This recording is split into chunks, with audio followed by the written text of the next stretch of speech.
আজকে আবারও চলে এলাম নতুন আরেকটা রেসিপি নিয়ে। তো আজকে রান্না করব চিংড়ি দিয়ে পটল রান্না। তো তার জন্য এখানে 1 কেজির মতো চিংড়ি নিয়ে নিয়েছি, আর এখানে 700 গ্রামের মতো নিয়েছি পটল, আর এখানে 2টো আলু নিয়ে নিয়েছি। তো প্রথমে আমি মাছগুলোকে ভালো করে বেছে নেব, বেছে তারপরে পটলগুলোকে সবকিছু কাটাকুটি করে তারপর আবার এসে ভিডিও স্টার্ট করছি। তো আমার এখানে মাছটা ধোয়া হয়ে গেছে, এবার আমি কড়াটাকে ধরিয়ে দেব তেলটা গরম হওয়ার জন্য। তো আমি এখানে কড়াটাকে ধরিয়ে দিলাম। তো কড়াটা গরম হলে আমি কড়াটাতে তেল দিয়ে দেব, তারপর আমি এখানে হলুদ আর লবণ দিয়ে মাছটাকে ভালো করে মাখিয়ে নেব। তো কড়াটা গরম হলে আমি তেলটা দিয়ে দিচ্ছি। কড়াটাকে ভালো করে গরম না হলেও চলবে, যেহেতু চিংড়ি মাছ ভেঙে যাওয়ার ব্যাপার থাকে না। তো কড়াটা মোটামুটি গরম হয়ে গেলেই চলবে, বেশি গরম না হলেও হবে।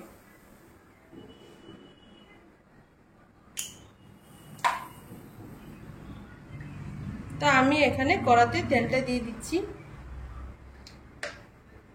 এবার আমি এখানে মাছের উপরে দিয়ে দেব হলুদ আর লবণ। তো এখানে আমি মাছের উপরে দিয়ে দিচ্ছি হলদে গুঁড়ো, আর এখানে দিয়ে দেব লবণ। আমি 1 চামচের মতো হলদি লবণ দিয়ে দিলাম। এবার আমি মাছটাকে ভালো করে মাখিয়ে নেব।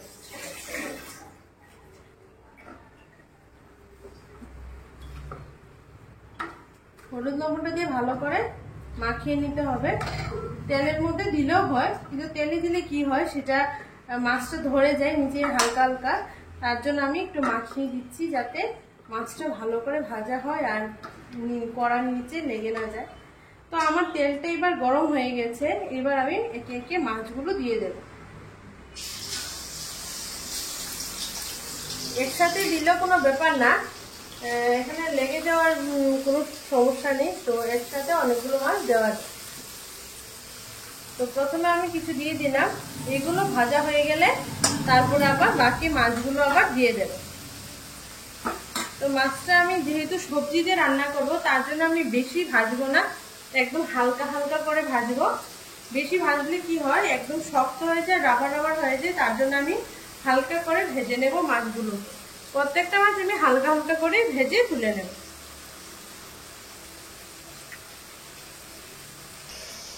একবার ভাজা হয়ে গেছে, আমি মাছটাকে আবার উল্টে দেবো, উল্টে উল্টে আবার অপর সাইডটা পিসটা ভেজে নেব। কিন্তু আমি ভাজবো যখন, আমি কিন্তু বেশি ভাজবো না, একদম হালকা হালকা করে প্রত্যেকটা মাছ ভেজে নেব। আর মাছটা থেকে একটু তেল ছাড়ছে, চিংড়ি মাছ দিয়ে এমনিতেও তেল ছাড়ে, আর যেহেতু এই মাছগুলো একটু সামুদ্রিক মাছ তার জন্য তেলটা একটু বেশিই ছাড়ছে, কিন্তু আমি তেল অল্পই দিয়ে বেশ ভাজছি। তো মাছটা মোটামুটি ভাজা হলে আমি এগুলো তুলে বাকি মাছগুলো ভেজে নেব, তারপর আমি পটল আর আলুটাকে ভাজবো। এখন আমি এগুলোকে একটু মোটামুটি করে ভেজে নিচ্ছি, একটু ভাজা হবে, তারপর আমি এগুলোকে নামাবো। আপনারা চাইলে আপনাদের পরিমাণ মতো ভাজতে পারেন, তবে আমি আমার মতো করে ভাজছি। এমনিতেও আমরা জানি যে চিংড়ি মাছ বলুন, তারপর পনির বলুন, এগুলোকে বেশি ভাজলে কি হয় একদম শক্ত হয়ে যায়। তার জন্য চিংড়ি মাছ যখনই ভাজা হয় একটু অল্প পরিমাণে ভাজলে কি হয় মাছটা একদম শক্ত হয়ে যায় না, আর খেতেও ভালো লাগে। তো আমার ভাজাটা হয়ে গেছে, এবার আমি মাছগুলো তুলে নেব। আমি কিন্তু একদম হালকা হালকা করেই ভেজেছি। আমি হাঁড়িটাতে নিয়ে নিচ্ছি, যেহেতু এখানে পটল আর আলুটাও ভেজে নেব, তার জন্য আমি মাছটা তুলে নিচ্ছি হালকা হালকা করে ভাজাটাই। তো এখানে আমার মাছ হাফ ভাজা হয়ে গেছে, এবার আমি হাফ দিয়ে দিয়েছি। এই মাছগুলো আমারটাই ভাজা হয়ে গেছে, এবার আমি এই মাছগুলো নামিয়ে নেব। নামিয়ে আমি এখানে পটল আর আলুটা ভেজে নেব। তো আমার এখানে মাছ ভাজা কমপ্লিট। আমি একে একে সব মাছ 2 পার্ট করে ভেজে নিয়েছি, না হলে একসাথে ধরবে না। যেহেতু আমি এখানে 800 গ্রাম মাছ নিয়েছিলাম, তার জন্য আমার সব মাছ ভাজা হয়ে গেছে। এবার আমি কড়াতে দিয়ে দেব পটল আর আলুটা। এখন আমি কড়াতে পটলটা দিয়ে দিচ্ছি।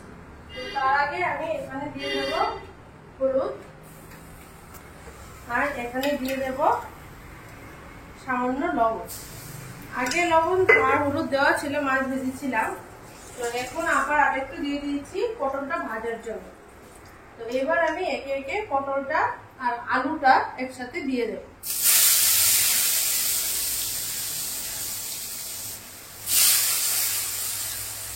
পটলটা আলুটাকে ভালো করে ভেজে নিতে হবে। আমি একসাথেই দিয়ে দিচ্ছি, আলাদা করে আর দিইনি। পটল আর আলুটাকে একসাথে দিয়ে দিলেই ভালো করে ভাজা হয়ে যাবে।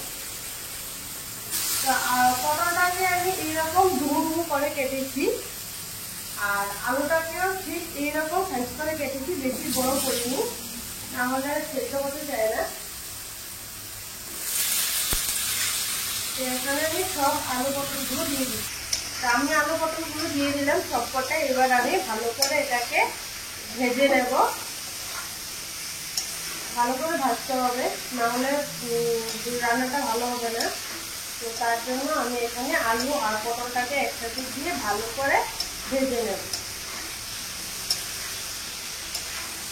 আপনারা ভালো করে ভেজেই নেবেন, কারণ পটলটার আলুটা ভেজে নিলেই ভালো লাগে। অনেকে আবার ভাজতে চায় না, এইভাবে রান্না করে ফেলে ওতে ভালো লাগে না। কিন্তু ভেজে নিলে কি হয়, পটলটা আর আলুটা ভালো করে সেদ্ধ হয়, আর ভাজা হলে খেতেও ভালো লাগে।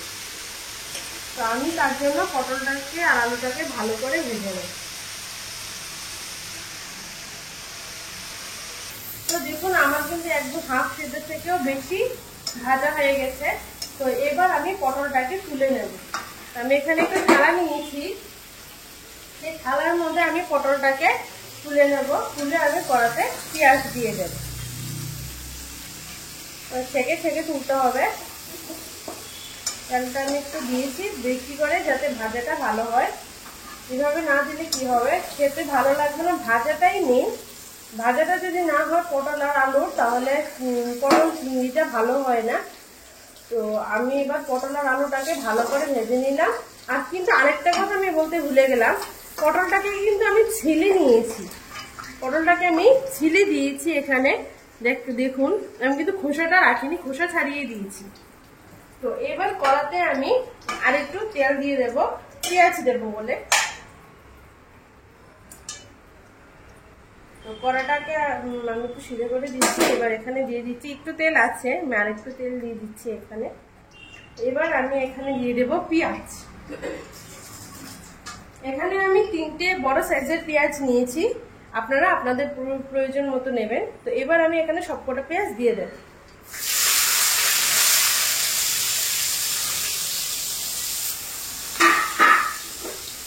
পেঁয়াজটাকে আগে ভালো করে ভাজতে হবে।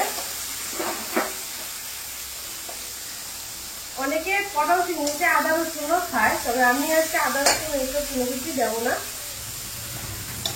আদা রসুন দিলে কি হয়, চিংড়ির ফ্লেভারটা চলে যায়। তো তার জন্য আদা রসুনটা আমি আজকে স্কিপ করে দেব।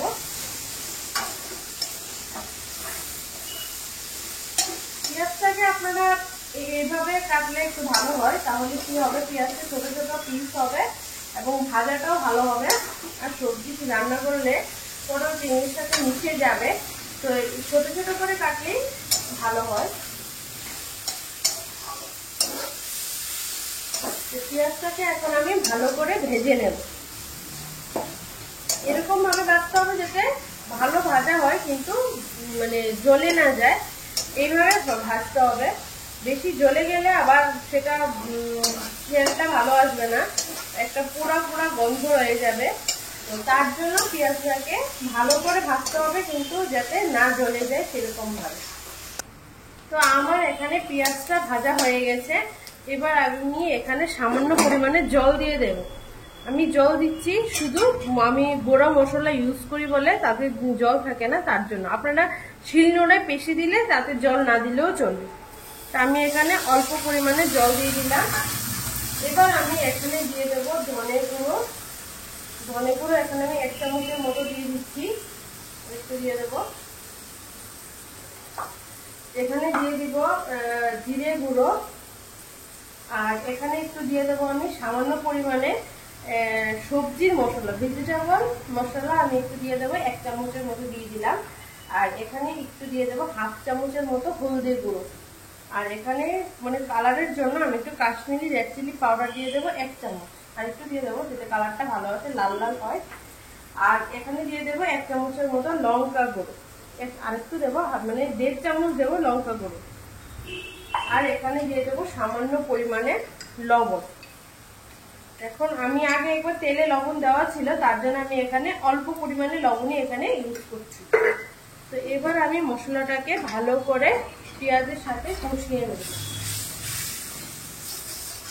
আপনারা শিলনোড়ে বাটলে জলটা না দিলেও চলবে, কিন্তু যদি আপনারা এইভাবে মশলার প্যাকেট কিনে এনে মশলা দেন তাহলে একটু জল দিয়ে দিলে কি হবে, মশলাটা নিচে তলায় ধরে যাবে না।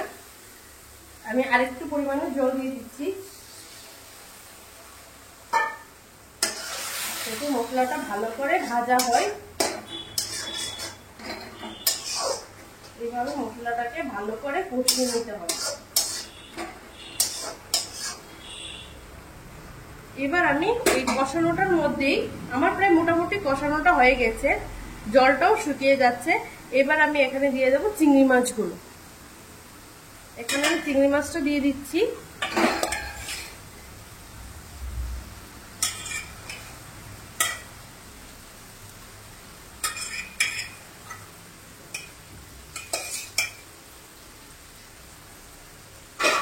এবার এটাকে ভালো করে মশলার সাথে চিংড়ি মাছটাকে কষিয়ে নিতে হবে।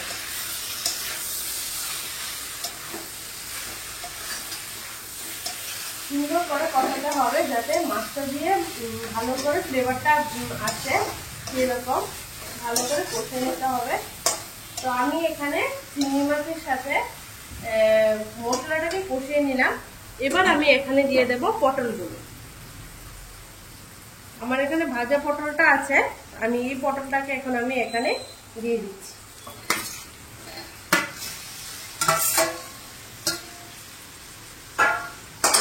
এবার ভালো করে পটলটা চিংড়ি মাছটাকে কষিয়ে নিতে হবে।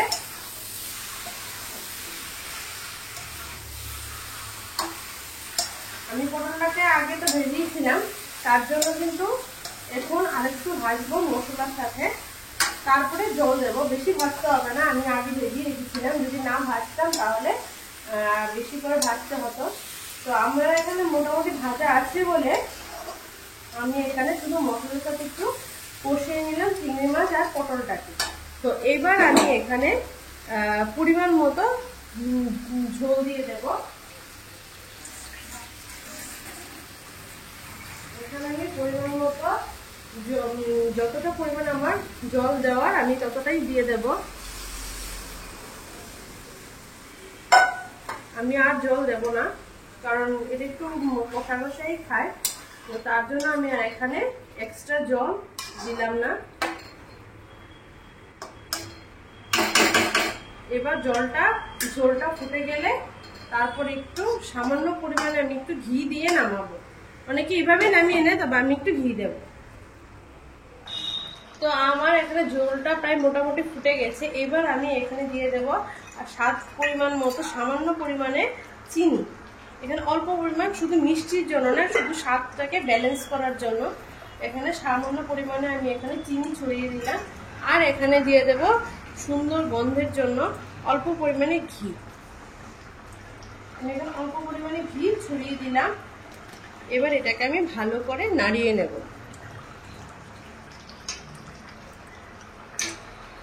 ঘিটা দিলে কি হয়, সুন্দর একটা গন্ধ হয় আর খেতেও ভালো লাগে।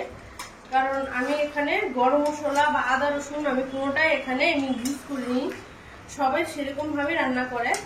তো অনেকে আবার করে না, তো আমি সবার নাম বলবো না। তো আমি তার জন্য এখানে আজকে একেবারে শুধু পটল দিয়ে চিংড়ি মাছটাকে আমি আমার স্টাইলে রান্না করলাম। আর ঝোলটা আরেকটু শুকিয়ে যাবে, তো আমি সেটা আস্তে আস্তে শুকিয়ে নেব। আর এটা নামিয়ে নেওয়ার পরে আলুটা যখন ঝোলটাকে টেনে নেবে তখন সেটা এমনিতেই ঝোলটা শুকিয়ে যাবে একটু করে ঠান্ডা হয়ে গেলে। তো তো কারা কিভাবে রান্না করেন সেটা অবশ্যই কমেন্টসে বলবেন। আর কাদের কাদের পটল চিংড়ি খুব ফেভারিট, খুব পছন্দ আমার মতো, সেটা অবশ্যই কমেন্টসে বলবেন। তো আজকের জন্য এই পর্যন্তই, আবার দেখা হবে নতুন আরেকটা রেসিপি নিয়ে। তো আজকের জন্য টাটা।